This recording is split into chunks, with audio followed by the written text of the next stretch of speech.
আসসালামু আলাইকুম রহমতুল্লাহ। যদি আপনাকে বলি যে আপনি স্ক্রিনে যেরকম খেজুরের বাগান দেখতে পারছেন, ঠিক আপনিও এরকম খেজুরের বাগান করে আপনিও মোটামুটি ভালো পরিমাণে একটি টাকা ইনকাম করতে পারবেন।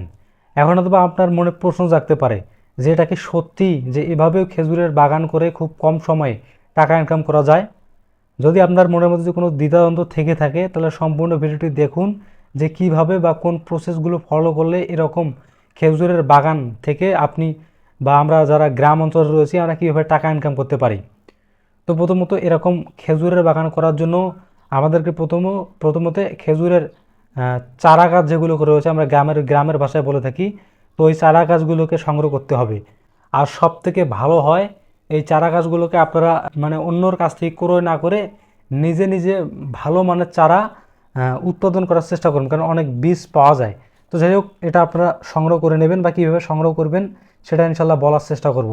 তো চলুন এখন মূল বিষয়ে ফিরে যাই। তা হচ্ছে এরকম চারা সংগ্রহ করার পর আপনার এরপরের কাজ হবে আপনি যেই চারাগুলো যেখানে গাড়বেন ওই জায়গাটিকে প্রস্তুত করা, এবং ওই জায়গাটিকে প্রস্তুত করার জন্য আপনাকে খুব খুব ভালোভাবে এই বিষয়গুলো মনে রাখতে হবে।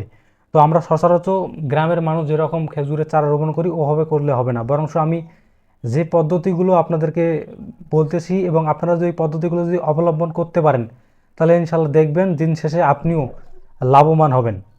তো আপনাকে এরকম চারা রোপণ করার জন্য প্রথমে ভালো পরিমাণে মাটির মধ্যে গর্ত করতে হবে এবং এই গর্তের মধ্যে প্রয়োজনীয় সার দিতে হবে। কি কি সার দিতে হবে সেটা বলবো ইনশাল্লাহ। তো সারগুলো দেওয়ার পর আপনারা মাটিগুলোকে খুব ভালোভাবে উসমুস করে নেবেন। মানে আমি অ্যাকচুয়ালি মানে আমাদের গ্রামের ভাষা অর্থাৎ উত্তরবঙ্গের ভাষা কুড়িগ্রামের ভাষায় আপনাদেরকে বিষয়গুলো বলতেছি, কারণ আমি জানি এই ভিডিওটি এবং এই প্রসেসটি অধিকাংশ গ্রামের মানুষই দেখতেছি। তাই যেহেতু আমিও একজন গ্রামের ছেলে, তাই আমি চেষ্টা করতেছি যে গ্রামের মানুষদের মতো করে খুব সহজলভ্যভাবে আপনাদেরকে এই বিষয়গুলো বুঝিয়ে দেওয়ার জন্য।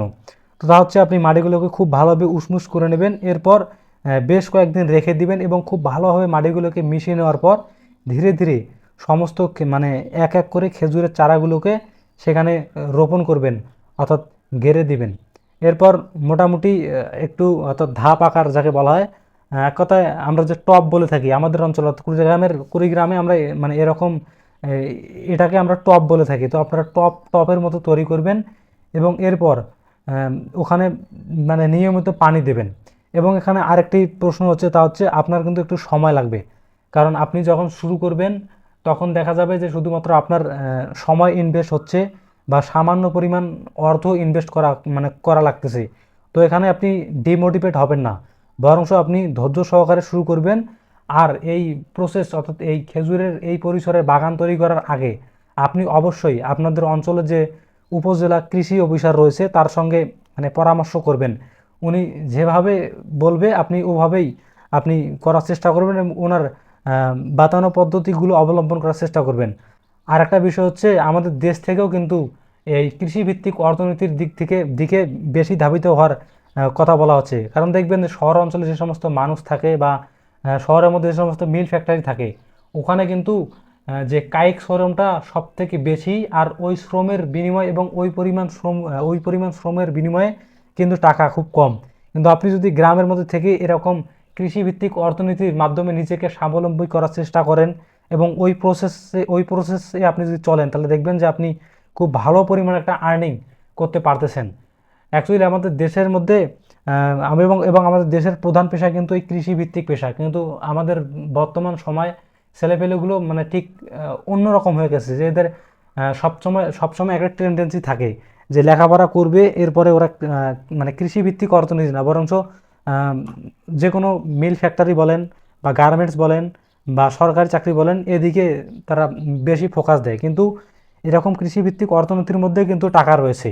তাই এ কারণে আমি নিয়মিত ধারাবাহিকভাবে আপনাদেরকে এই বিষয়গুলো মানে বলতেছি যে আপনারা কীভাবে কৃষিভিত্তিক অর্থনীতির মাধ্যমে আপনারা আপনাদের কেরিয়ারের মধ্যে ভালো পরিমাণ একটি আর্নিং অ্যাচিভ করতে পারবেন। তো চলুন তাহলে মেন বিষয় হচ্ছে এরপর আপনি মোটামুটি ভালোভাবে মানে পরিচর্যা করবেন এবং আপনার নিকটস্থ উপজেলা কৃষি অফিসার যে পরামর্শগুলো দেয় আপনি ওগুলোকে ভালোভাবে মেনটেন্স করার চেষ্টা করবেন। এখন অথবা অনেক ভাই অথবা বোন ভাবতে পারে যে আমরা তো দেখি যে খেজুর গাছ গাড়ার কয়েক বছর পর খেজুর গাছের মধ্যে খেজুর আছে এখন এত বছর অপেক্ষা করে এই বাগান করা কি সম্পূর্ণ বোকামো নয়? তো ওই সমস্ত ভাই বোনদের উদ্দেশ্যে শুধুমাত্র এতটুকু বলবো যে আপনারা স্ক্রিনের মধ্যে যে খেজুরের গাছগুলো দেখতে পারছেন, আপনারা কিন্তু দেখতেছেন যে শুধুমাত্র মাটি থেকে 1 থেকে 1.5 হাত উপরে উঠেই কিন্তু গাছগুলোর মধ্যে খেজুর ধরা শুরু হয়েছে।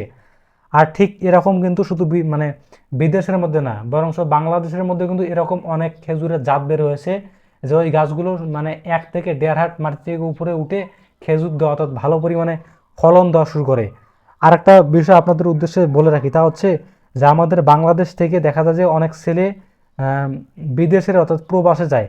তারা কিন্তু অনেক সময় গিয়ে কিন্তু দেখা যায় যে এরকম বড় বড় মানে মানে খেজুর বাগান বলেন বা নারকেলের বাগান বলেন, যাই হোক এরকম বড় বড় ফার্মিং বাগানের মধ্যে কিন্তু তারা কাজ করে। এখন আমাদের দেশের মাটি কিন্তু অতটা খারাপ না যে আপনি মানে গার্ডেনিং করতে যাবেন বা আপনি খেজুরের বাগান করতে যাবেন, কৃষিভিত্তিক অর্থনীতি আপনি দাঁড় করাতে যাবেন, যেখানে আপনি ব্যর্থ হবেন। বরং আপনি করতে পারেন, কারণ আমাদের গভর্নমেন্ট থেকে প্রচুর পরিমাণে সাপোর্ট করা হয় এই যারা কৃষিভিত্তিক অর্থনীতির দিকে মানে অর্থনীতির দিকে যারা ধাবিত হয় এবং যারা এরকম উদ্যোক্তা হয় তাদেরকে কিন্তু খুব ভালোভাবে সাপোর্ট করা হয়। এটা আমি খুব ভালোভাবে জানি এবং হয়তো আপনারাও জানেন। তো এরপর আপনারা ভালোভাবে নার্সিং করবেন গাছগুলো, এবং নার্সিং করার সর্বোচ্চ 3 থেকে 3.5 বছরের মধ্যে দেখবেন ইনশাল্লাহ আপনারা ফল পাবেন, এবং আপনি এখান থেকেও মোটামুটি ভালো পরিমাণে আর্নিং করতে পারবেন। এবং যেহেতু আপনারা গ্রামে থাকেন বা আমিও গ্রামে থাকি, তো শুধু এখানে আপনারা সীমাবদ্ধ নয়, বরং এরকম অনেক কৃষিভিত্তিক অর্থনীতি রয়েছে। তো ইনশাল্লাহ চেষ্টা করব ধারাবাহিকভাবে ওই বিষয়গুলো আপনাদের সামনে ভিডিও আকারে পাবলিক এবং প্রকাশ করার জন্য।